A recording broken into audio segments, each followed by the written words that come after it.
the development and the future of photography as contemporary art.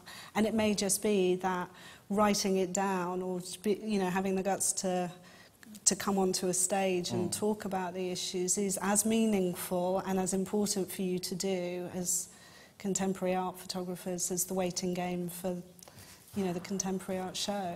Yeah. Which I'm sure you'll be fine and you'll get just as many shows as pre-recession. But I think at the end of the day, also, I mean, we talked about this a bit before, but photography is a media. It's a way of communicating in a language, and so I think it can integrate.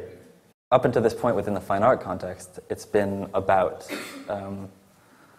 form in the sense that there's painting, sculpture, and that's all of those walls are disintegrating. It's not necessarily about the kind of the physical, thing. It's become much more about the ideas and the expression of those ideas, and so photography is just another one of those media in the sense that it's a way of communicating between people.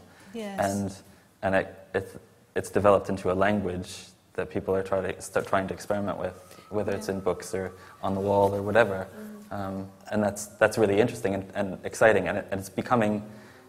I mean, in the '90s, the kind of buzzword was photography is like theater. It's the world is a stage and we're all players, that whole thing. And now it feels like, for me at least, photography is now kind of the written word. It's a kind of tangible and quite ethereal thing that doesn't necessarily have to exist in one format or another. It can be spoken, it can be on a page, it can be on a wall. So.